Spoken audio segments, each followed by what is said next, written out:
2003, Call of Duty, the very first game that started it all. Call of Duty 1 was a massive success and a jumpstart that the series had been looking for. While the series went on to deviate from its formula, it originally started as a World War game, and it chose to keep that pacing for a long while. In fact, if people hadn't got tired of World War games, Modern Warfare would have never happened. 2005, Call of Duty 2.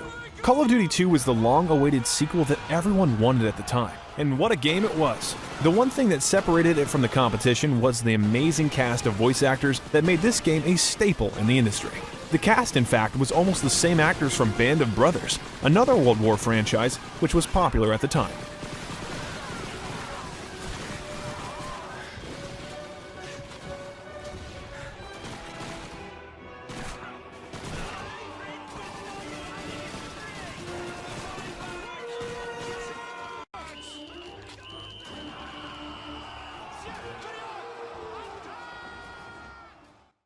In 2006, Call of Duty 3.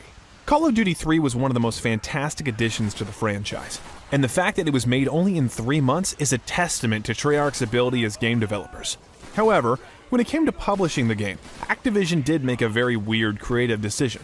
Call of Duty 3 was released in France as Call of Duty 3 En Marche vers Paris, which translates to On the Way to Paris.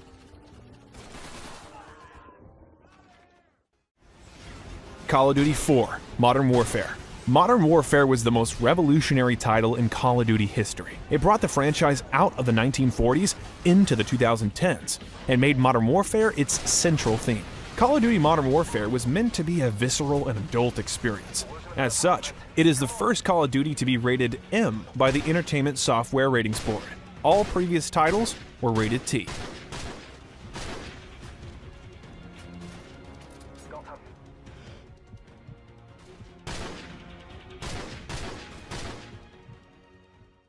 Call of Duty World at War was a return to the World War era, and it brings a couple of references with it. This game features references to some famous fictional film privates. In the opening mission, you see Private Pyle, who is a main character in Full Metal Jacket, 1987. You also have to try and save Private Ryan, a reference to the plot of World War II film Saving Private Ryan, 1998, and its titular character.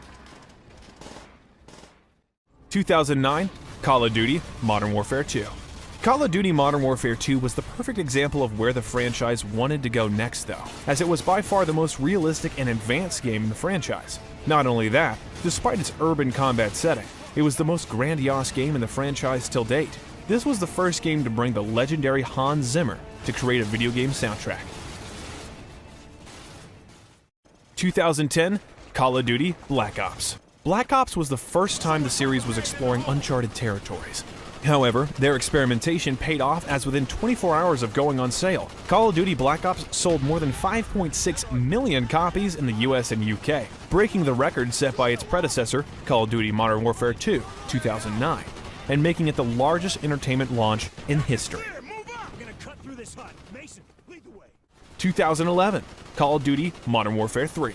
Modern Warfare 3 was the end of the Modern Warfare saga at the time, and boy was it a conclusion worth waiting for. The game also had one of the most ambiguous endings in the series, as it is speculated that Captain Price died from his wounds after killing Makarov. That is because of the fade out of the POV at the very end resembles death. 2012, Call of Duty Black Ops 2.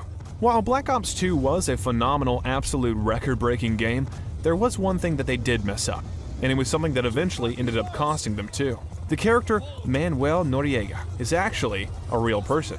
In fact, in July of 2014, he sued Activision for the false portrayal and use of him in the game.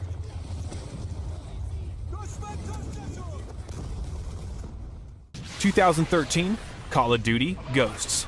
Unlike most of the games in the franchise, Call of Duty Ghosts was one of the biggest mistakes in Activision history. Aside from being one of the least selling games in the Call of Duty game launches, it was also slated to have a sequel which was cancelled due to how poorly received the game was.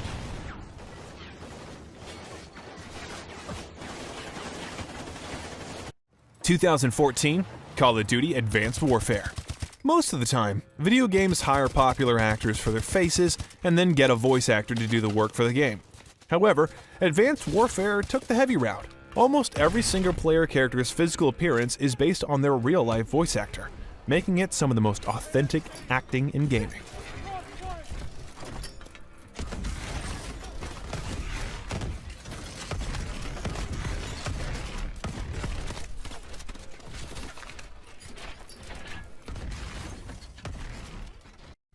2015, Call of Duty Black Ops 3. Call of Duty Black Ops 3 was kind of a huge leap when it comes to the franchise. It wasn't anything like fans had expected either, as the game doesn't just take place 5 or 10 years after the second game, but rather a whole 40 years after Black Ops 2. This made Black Ops 3 the most futuristic game that had released in the franchise, being 11 years ahead of Advanced Warfare. –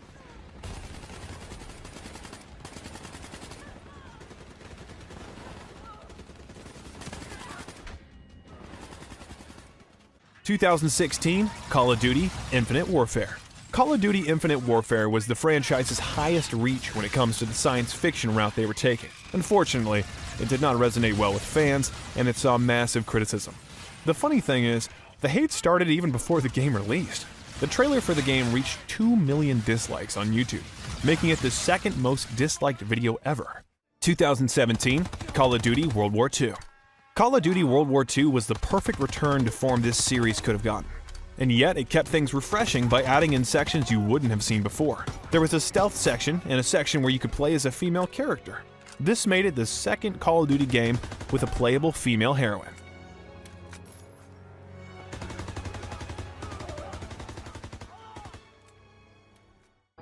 2018, Call of Duty Black Ops 4. Call of Duty Black Ops 4 was a weird one, and honestly one of the most unlikely things to ever happen to the franchise. First off, this was the very first game featuring a Battle Royale mode in Call of Duty history. Along with that, this was also the first Call of Duty game to not feature a single-player campaign, missing out on the massive audience which bought these games for their blockbuster stories. 2019, Call of Duty Mobile. Aside from being the first fully fledged Call of Duty game to ever release on the mobile platforms, Call of Duty Mobile was also one of the games that became a huge esports scene in the mobile gaming community. The game is still alive to this day and has a massive player base almost at the same level of games such as Free Fire and PUBG Mobile. If you're a fan of Call of Duty, Modern Warfare 2019 was probably a breath of fresh air that you desperately wanted. It's a soft reboot of the game, and it was confirmed at the very end of the game at the moment when Price decides to dub his private unit as Task Force 141. This was the name of the main task force led by Captain Price in the original Modern Warfare trilogy, from 2007 to 2011. 2020, Call of Duty Warzone. While at launch it definitely felt like Infinity Ward and Raven Software just decided to scrape together a battle royale because it was popular at the time, the development of Warzone started in 2017 under the name Magma, after Infinity Ward and Raven Software witnessed the rise in popularity of PlayerUnknown's Battlegrounds. The mode was originally set in Kabul, Afghanistan, before the studios settled with Verdansk.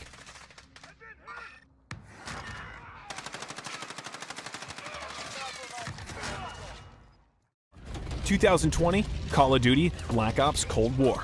Perhaps one of the most important aspects of Black Ops games were the characters and the actors who portrayed them.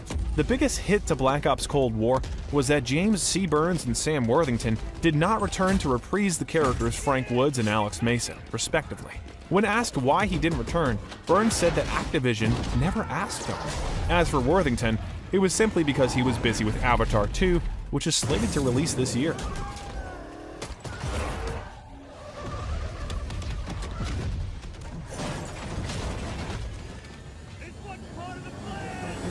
2021, Call of Duty Vanguard. Call of Duty Vanguard is the latest installment in the franchise, and while it did see decent success, it is considered mainly a failure compared to games such as Modern Warfare 2019. However, it doesn't fail in keeping up the continuity of the Call of Duty franchise. In the mission Numa Numa Trail, you are rescued by the 93rd Infantry Division. One of the troops in the 93rd is named Lewis Howard. Lewis's brother, Major Howard, is in Call of Duty World War II. Lewis says a line of dialogue confirming this.